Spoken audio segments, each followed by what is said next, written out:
ആ ഒരു പോർഷനിലായിട്ട് കുറച്ച് ബേഡ്സിനെ കാണുന്നുണ്ട്. നമ്മൾ അന്വേഷിച്ച് വന്നത് ചിലപ്പോൾ ആ കൂട്ടത്തിലുണ്ടാവും.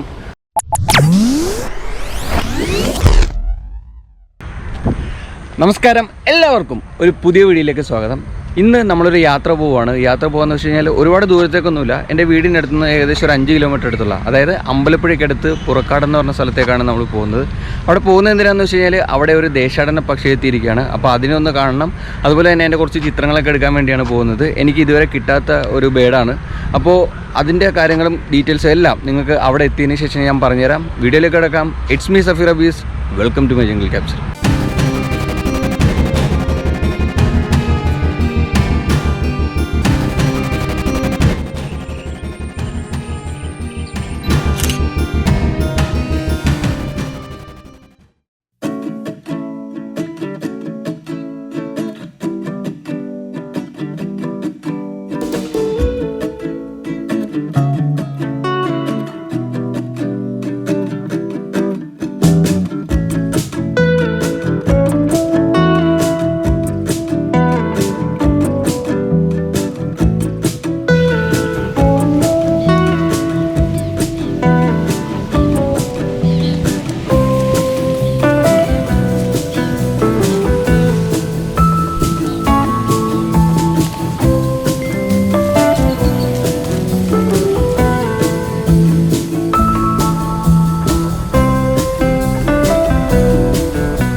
അങ്ങനെ അവസാനം നമ്മൾ ആ സ്ഥലത്ത് എത്തിയിരിക്കുകയാണ്. ഈ സ്ഥലം ഞാൻ നേരത്തെ പറഞ്ഞ പോലെ തന്നെ പുറക്കാടാണ്. അമ്പലപ്പുഴയ്ക്ക് അടുത്തുള്ള പുറക്കാട് എന്ന് പറഞ്ഞ സ്ഥലമാണ്. അവിടുത്തെ തീരപ്രദേശത്താണ്, അതായത് അവിടുത്തെ ബീച്ചിലാണ് നമ്മൾ നിൽക്കുന്നത്. ഇവിടുത്തെ ഏറ്റവും വലിയ നമുക്കുള്ളൊരു ടാസ്ക് എന്ന് വെച്ച് കഴിഞ്ഞാൽ ഇവിടെ ഇടയ്ക്കിടയ്ക്ക് ഇതേപോലെ സീ വോളുണ്ട്. ഈ സീ വോൾ ഉള്ളതുകൊണ്ട് തന്നെ ഇതിൻ്റെ അപ്പുറം ഇപ്പുറമൊക്കെ ബേഡ്സ് ഇരുന്ന് കഴിഞ്ഞാൽ നമുക്ക് കാണാൻ പറ്റത്തില്ല. അതുകൊണ്ട് ഇത് കയറി ക്രോസ് ചെയ്ത് അപ്പുറത്തോട്ട് ഇറങ്ങണം. ഈ രണ്ടെണ്ണമല്ല, ഇവിടുന്ന് അങ്ങോട്ടും ഉണ്ട്, അതേപോലെ തന്നെ അവിടുന്ന് അങ്ങോട്ടും പോകുന്നുണ്ട്. അത് നമുക്ക് വളരെ വലിയൊരു ടാസ്ക്കാണ്. കാര്യം എന്ന് വെച്ച് കഴിഞ്ഞാൽ അതിൻ്റെ അപ്പുറത്തെ സൈഡൊക്കെ ബേഡ്സ് ഇരുന്ന് കഴിഞ്ഞാൽ കാണാൻ പറ്റത്തില്ല. സാധാരണ ഉള്ള ബീച്ചിലൊക്കെ ഓപ്പൺ ആയതുകൊണ്ട് നമുക്ക് കാണാൻ പറ്റും. പിന്നെ നമ്മൾ അന്വേഷിച്ച് വന്ന ബേഡിൻ്റെ പേരാണ് Eurasian oystercatcher. Eurasian oyster ക്യാച്ചറിൻ്റെ ഒരു പ്രത്യേകത എന്ന് വെച്ച് കഴിഞ്ഞാൽ ഇത് നേരത്തെ പറഞ്ഞ പോലെ തന്നെ ഒരു ദേശാടന പക്ഷിയാണ്. ഇപ്രാവശ്യത്തെ ഒരു പ്രത്യേകത എന്ന് വെച്ച് കഴിഞ്ഞാൽ ഇപ്രാവശ്യം ഇതിനെ ആദ്യം കണ്ടത് കോഴിക്കോടായിരുന്നു, ആ ലോക്ക്ഡൗൺ സമയത്ത്. അതിനുശേഷം ഇപ്പോൾ ആലപ്പുഴ എത്തിയിരിക്കുക എന്നുള്ള റിപ്പോർട്ടാണ് നമുക്ക് കിട്ടിയിരിക്കുന്നത്. ഞാൻ എപ്പോഴും പറയുന്ന പോലെ തന്നെ ഇത് വൈൽഡ് ലൈഫ് ഫോട്ടോഗ്രാഫിയാണ്, എല്ലാം ലക്കാണ്. ചിലപ്പോൾ കിട്ടും, ചിലപ്പോൾ കിട്ടത്തില്ല. എന്തായാലും നമുക്ക് ഇവിടെയൊക്കെ ഒന്ന് അന്വേഷിച്ച് നോക്കാം. ഈ ബേഡിനെ സാധാരണയായിട്ട് കാണുന്നത് പടിഞ്ഞാറൻ യൂറോപ്പ്, മധ്യ യൂറോ സൈബീരിയ, അതുപോലെ തന്നെ ചൈന, കൊറിയയുടെ പടിഞ്ഞാറൻ തീരങ്ങൾ എന്നീ സ്ഥലങ്ങളിലൊക്കെയാണ് കൂടുതലായും കാണുന്നത്. ചില സമയങ്ങളിൽ ദേശാടനം നടത്തി നമ്മുടെ തീരപ്രദേശങ്ങളിൽ എത്താറുണ്ട്. അതാണ് ഈ ഒരു ബേഡിൻ്റെ പ്രത്യേകത. അല്ലെങ്കിൽ അതിനെ കാണുന്നതായിട്ടുള്ള സ്ഥലങ്ങൾ ഇതൊക്കെയാണ്. പിന്നെ അതിൻ്റെ ഒരു മറ്റൊരു പ്രത്യേകത എന്ന് വെച്ച് കഴിഞ്ഞാൽ നല്ല രസമാണ്, അതായത് നല്ല ഭംഗിയാണ് ആ ഒരു ബേഡിനെ കാണാൻ. അതിൻ്റെ കളറും കാര്യങ്ങളൊക്കെ വെള്ള, ബ്ലാക്ക്, ബ്രൗൺ നിറത്തിലുള്ള ശരീരഭാഗവും, അതുപോലെ തന്നെ അതിൻ്റെ ചുണ്ടും കണ്ണും ഒക്കെ ഏകദേശം ഓറഞ്ച് കളറും ആയിരിക്കും. എന്തായാലും നമുക്കിവിടെ ഒന്ന് അന്വേഷിച്ച് നോക്കാം. അത് കിട്ടുമോ ഇല്ലയോ ഒന്നും അറിയില്ല. കിട്ടിക്കഴിഞ്ഞാൽ ആ ഒരു വീഡിയോയും ആ ഫോട്ടോസൊക്കെ ഞാൻ നിങ്ങളുടെ മുമ്പിലേക്ക് കൊണ്ടുവരുന്നതായിരിക്കും. അപ്പോൾ നമുക്കൊന്ന് കറങ്ങി നോക്കാം. നമ്മൾ ആദ്യത്തെ ടാസ്കിൻ്റെ അടുത്തെത്തിയിരിക്കുകയാണ്. ഇനി ഇത് നമ്മൾ ക്രോസ് ചെയ്തിട്ട് വേണം അപ്പുറത്ത് പോകാൻ. ഇത് കഴിയുമ്പോൾ തന്നെ വേറെയും ക്രോസ് ചെയ്യാനുണ്ട്. ഇതിൻ്റെയൊക്കെ അപ്പുറത്ത് ആ ബേഡ് ഇരിപ്പുണ്ടോ ഇല്ലെന്നോ ഒന്നും അറിയില്ല. നമുക്ക് എന്തായാലും ഒന്ന് കയറി നോക്കാം.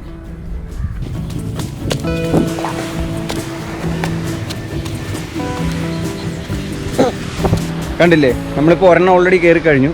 ഇവിടെ നിന്ന് നോക്കിയാൽ കാണാം അങ്ങോട്ടും ഒരുപാടുണ്ട്, അതേപോലെ തന്നെ ആ ഒരു പോർഷനിലോട്ട് ഒരുപാടുണ്ട്. ഇതിൻ്റെയൊക്കെ അപ്പുറത്തെ സൈഡിലായിരിക്കും ചിലപ്പോൾ ആ ബേഡ് ഉള്ളത്. എന്തായാലും ഒന്ന് പോയി നോക്കാം. നമുക്ക് ഇവിടെ നിന്ന് തന്നെ ഇറങ്ങാം.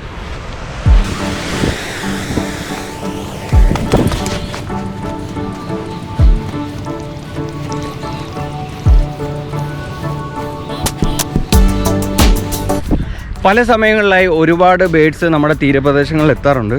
ഇപ്പോൾ ഒരുപാട് ഗ്രൂപ്പുകളൊക്കെ ഉള്ളതുകൊണ്ട് വരുന്നതൊക്കെ അറിയാറുണ്ട് കേട്ടോ. ഇല്ലെങ്കിൽ ഇതൊന്നും അറിയത്തില്ല. അവർ വരും പോകും. ഇപ്പോൾ എന്ന് വെച്ച് കഴിഞ്ഞാൽ നമുക്ക് ഒരുപാട് ഫേസ്ബുക്കിലും അതുപോലെ തന്നെ വാട്സാപ്പിലൊക്കെ ഗ്രൂപ്പുകളുള്ളതുകൊണ്ട് എന്തെങ്കിലും എവിടെയെങ്കിലൊക്കെ റിപ്പോർട്ട് ചെയ്ത് കഴിഞ്ഞാൽ ഇതേപോലുള്ള ആരെങ്കിലും ഫോട്ടോഗ്രാഫർമാർ ഫോട്ടോ എടുത്തിടുകയോ അല്ലെങ്കിൽ ബേഡ് വാച്ചേഴ്സൊക്കെ ഉണ്ട്, അവർ അതിനെ റിപ്പോർട്ട് ചെയ്യുകയോ ചെയ്യും. അതാണ് നമുക്ക് കിട്ടുന്ന അറിവ്. അല്ലെങ്കിൽ ഇതൊക്കെ വരുന്നതും പോകുന്നതൊന്നും ആരും അറിയത്തില്ല. എന്തായാലും നമുക്കൊന്നും കൂടെ അന്വേഷിച്ച് നോക്കാം.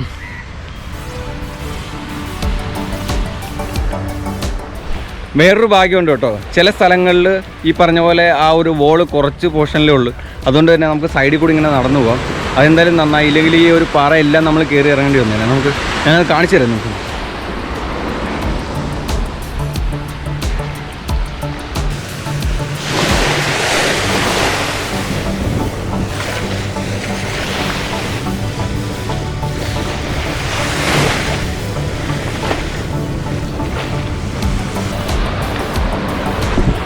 ആ ഒരു പോർഷനിലായിട്ട് കുറച്ച് ബേഡ്സിനെ കാണുന്നുണ്ട്. നമ്മൾ അന്വേഷിച്ച് വന്നത് ചിലപ്പോൾ ആ കൂട്ടത്തിലുണ്ടാവും. എന്തായാലും നമുക്ക് നോക്കാം. അവിടെ ഒരുപാട് ബേഡ്സ് താഴെ നിൽപ്പുണ്ട്. ആ കൂട്ടത്തിൽ ഉണ്ടാവും എന്നാണ് തോന്നുന്നത്. എന്തായാലും നമുക്കൊന്ന് അന്വേഷിക്കാം.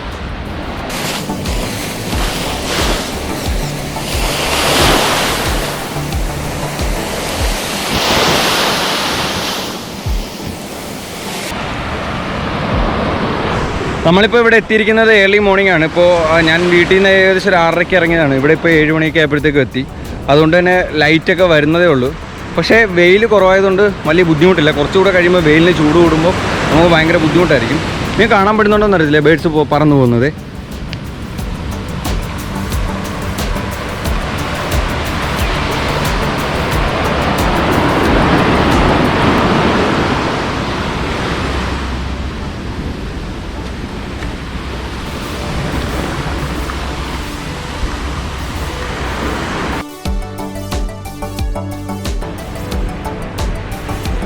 ഇപ്പം നല്ല വെയിലെല്ലാം വന്ന് അത്യാവശ്യം നല്ല ലൈറ്റൊക്കെ വന്നു. പിന്നെ മറ്റൊരു സന്തോഷം എന്ന് പറഞ്ഞാൽ നമ്മൾ അന്വേഷിച്ച് വന്ന ആ ഒരു ബേഡിനെ കുറേ നേരത്തെ അന്വേഷണങ്ങൾക്ക് ശേഷം കിട്ടിയിരിക്കുകയാണ്.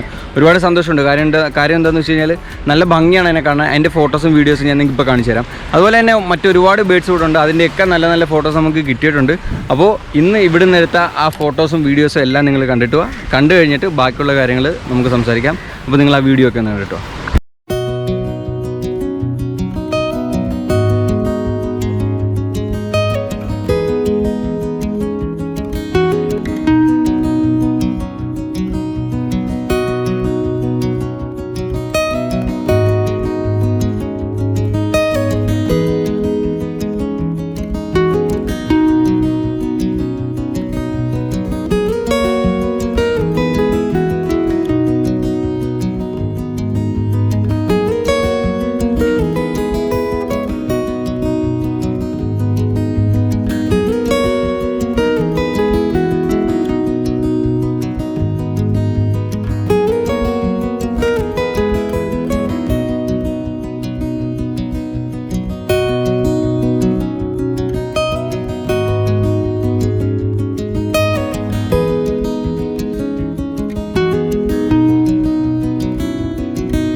അപ്പോൾ ഇന്നത്തെ ഈ കാഴ്ചകളും ചിത്രങ്ങളും അതുപോലെ തന്നെ നമ്മുടെ ബേഡിനെ എല്ലാവർക്കും ഇഷ്ടപ്പെട്ടു എന്ന് കരുതുന്നു. അതുപോലെ തന്നെ ഈ വീഡിയോ ഇഷ്ടമെങ്കിൽ ഇപ്പോൾ തന്നെ ലൈക്ക് ചെയ്യുക, ഷെയർ ചെയ്യുക, നിങ്ങളുടെ ഫ്രണ്ട്സിനും മറ്റുള്ളവർക്ക് എല്ലാവർക്കും എത്തിച്ചു കൊടുക്കുക. അതുപോലെ തന്നെ നിങ്ങളുടെ വിലയേറിയ അഭിപ്രായങ്ങളും നിർദ്ദേശങ്ങളും എല്ലാം നിങ്ങൾ എന്നെ കമൻറ്റിലൂടെ അറിയിക്കുക. എൻ്റെ ഈ ചാനൽ ഇപ്പോഴും സബ്സ്ക്രൈബ് ചെയ്യാത്തവരുണ്ടെങ്കിൽ ഇപ്പോൾ തന്നെ സബ്സ്ക്രൈബ് ചെയ്യുക. ആ ബെല്ലൈക്കൻ കൂടി ഒന്ന് ക്ലിക്ക് ചെയ്ത് കഴിഞ്ഞാൽ ഞാൻ അപ്ലോഡ് ചെയ്യുന്ന എല്ലാ വീഡിയോകളും നിങ്ങൾക്ക് നോട്ടിഫിക്കേഷനായിട്ട് ലഭിക്കുന്നതായിരിക്കും. പുതിയൊരു വീഡിയോയുമായി എത്രയും പെട്ടെന്ന് തന്നെ നിങ്ങളുടെ മുമ്പിലേക്ക് എത്തുന്നതായിരിക്കും. It's me Safeer Abees signing off jungle capture.